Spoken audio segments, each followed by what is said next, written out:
First time they met, they were both too young to understand what it meant to belong somewhere. The coastal town of Busan shimmered with salt and sunlight, a place where ships came and went and nobody asked questions about how long you planned to stay. 8-year-old Ji-hoon spent his afternoons near his father's small repair shop by the docks, collecting bottle caps and pretending they were treasures from the sea. He was quiet, observant, the kind of child who listened more than he spoke. That same summer, Amina Adeyemi, a bright-eyed girl from Nigeria, arrived with her mother, who had been invited to Korea for a 2-year academic exchange. Amina did not understand the language, the food, or why the sea smelled different from the Atlantic back home. On her first day exploring alone, she wandered too close to the docks and tripped, scraping her knee on the concrete. Ji-hoon found her sitting there, tears sliding silently down her cheeks. He didn't know English, and she didn't know Korean, but he offered her a handkerchief anyway. She stared at it, then at him, and laughed through her tears. That was the beginning. No shared words, just shared understanding. They became inseparable that summer. Every day after school, they met near the water. Ji-hoon taught her how to fold paper boats. Amina taught him how to clap rhythms from songs her grandmother used to sing. They invented a language made of gestures, smiles, and simple words they learned from each other. To them, the world was small and safe, bordered only by the edge of the sea. One afternoon, Amina asked him, in broken Korean she had practiced all week, what his name meant. Ji-hoon explained that it meant wisdom and sky. She smiled and told him that Amina meant faithful. They decided that together, their names meant faith under the open sky. It became their secret, but childhood summers never last forever. On the day Amina's family prepared to return to Nigeria earlier than expected, she waited by the docks with a small woven bracelet she had brought from home.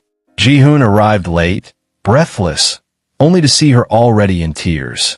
She tied the bracelet around his wrist and told him, slowly, carefully, that she would never forget him. Ji-hoon promised he would find her again one day, even if the world was big. At 8 years old, he believed that promise would be easy to keep. Years passed, and life unfolded as it always does, quietly, relentlessly. Childhood memories faded into background noise, replaced by responsibilities neither of them had imagined at 8 years old. Yet, somewhere beneath the weight of growing up, that summer remained untouched, preserved like a photograph that never yellowed. Ji-hoon grew into a young man, shaped by expectation and duty. After his father's illness worsened, Ji-hoon became the backbone of his household almost overnight. He learned how to negotiate with suppliers, calm angry customers, and hide exhaustion behind polite bows. His dream of art school dissolved slowly, replaced by the practical certainty of keeping the repair shop alive. At night, when Busan grew quiet, he sketched ships and shorelines in a worn notebook, wondering who he might have become in another life. Amina's life in Lagos moved in the opposite direction. Loud, ambitious, and expansive. She navigated traffic-clogged mornings, competitive classrooms, and a society that expected excellence from her at every turn. Her mother often spoke of Korea as a chapter that had shaped them both, and Amina listened with quiet longing. She excelled academically, driven by the need to build something permanent, something that would not disappear the way childhood friendships often did. During her university years, Amina began documenting cities through sketches and photographs. Without fully realizing it, she often returned to coastal themes, bridges, harbors, and shorelines. Her professors praised her work for its emotional depth, never knowing it was rooted in a memory of a boy by the sea. Both of them tried, at different points, to search for each other. Ji-hoon typed variations of her name into early social media platforms, unsure of spelling or pronunciation. Amina once mailed a handwritten letter addressed simply to Busan Dock Repair Shop, slipping a childhood photo inside and hoping for a miracle. Neither attempt found its destination. Eventually, adulthood convinced them that some promises were meant only to be remembered, not reclaimed. Still, neither ever truly let go. Ji-hoon kept the faded bracelet in a drawer beside his bed, touching it on nights when the future felt too small. Amina kept a folded paper boat pressed between the pages of her journal, a reminder that she had once belonged somewhere else. Amina returned to Korea, not as a child, but as a professional attending an international architecture conference in Seoul. The city overwhelmed her with its pace and neon glow, so different from the place she remembered. Still, something inside her felt strangely at home that on her last day in Korea, she decided to take a train to Busan, chasing a memory she wasn't sure still existed. She walked along the docks, heart pounding, half expecting disappointment. Ji-hoon saw her before he recognized her. A woman stood near the water, tall and graceful, her hair pulled back as she sketched the horizon in a notebook. Something about the way she tilted her head felt achingly familiar. When she turned, their eyes met, and the years fell away. They stared at each other in stunned silence until Amina whispered his name, careful, reverent. Ji-hoon answered hers the same way. The world seemed to pause around them. They talked for hours, laughter and tears woven together as they filled in the missing years. Language was no longer a barrier, time was. Both of them felt the weight of unspoken questions hanging in the air. Reconnecting as adults proved far more complex than their childhood friendship. Time had given them shared history, but it had also given them walls. Ji-hoon was rooted firmly in Busan, bound by responsibility to his family and a shop. His days followed predictable patterns, and change felt dangerous. Amina's life, by contrast, was defined by movement. New cities, short contracts, and open-ended possibilities. They began cautiously. Coffee after work turned into dinner.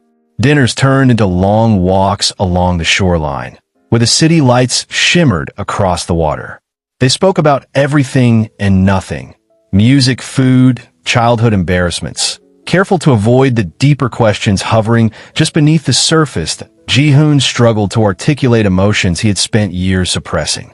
He expressed affection through actions instead, fixing her broken suitcase wheel, walking her home even when she insisted she was fine, remembering small details she mentioned only once.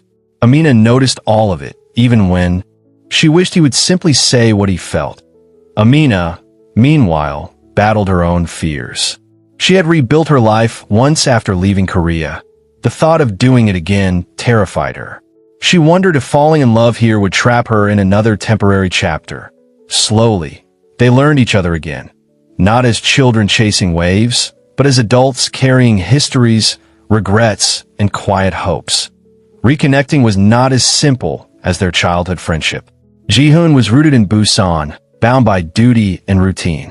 Amina's life was global, her future uncertain but expansive. They learned the adults they had become were different from the children they once were. Ji-hoon struggled to express emotions he had buried for years. Amina wrestled with the fear of building a life in a place she might one day leave again. Misunderstandings surfaced. Silence crept in. At one point, Amina considered returning home without saying goodbye, afraid of repeating old heartbreak. When Ji-hoon learned that Amina had received a job offer in Europe, he withdrew, convinced that loving her meant losing her. Their conversations grew strained, careful, fragile. One night, everything they had avoided finally spilled out. Amina confronted him at the docks, the same place they had met as children. She asked him why he was pushing her away instead of fighting for them. Ji-hoon admitted his fear, that promises made once before had already been broken by time. She reminded him that this time, they were choosing each other with open eyes. Ji-hoon realized that wisdom was not in avoiding pain, but in risking it. The next morning, he sought Amina out before doubt could return. He found her standing at the shoreline, watching fishermen prepare their boats, her expression distant. He confessed everything he had never said, not just his feelings for her, but his resentment toward a life that had forced him to choose safety over passion. He admitted that meeting her again had reminded him of who he used to be and who he still wanted to become. Amina listened in silence, tears gathering in her eyes. She admitted that no matter how far she traveled, some part of her heart had remained in Busan, waiting. She told him she was tired of running from love simply because it scared her. They chose honesty over certainty. Amina postponed her move, negotiating remote work and shorter contracts. Ji-hoon enrolled in night classes for design, encouraged by her belief in his talent. Their relationship became a careful balance. Two people learning how to grow without leaving each other behind. Ji-hoon realized that wisdom was not in avoiding pain, but in risking it. He confessed that he had loved her in every quiet way he knew how, ever since that summer.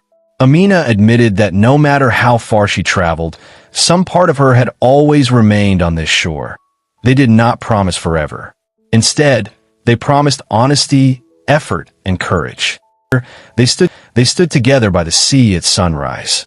Ji-hoon returned the bracelet to Amina, now restored, and she smiled through tears. Their lives were still uncertain, but their path was shared as the sun climbed. They watched paper boats drift across the water, symbols of childhood, memory, and love that had survived distance and time. Sometimes, the river does meet the sea again. Not because it never changed, but because it did.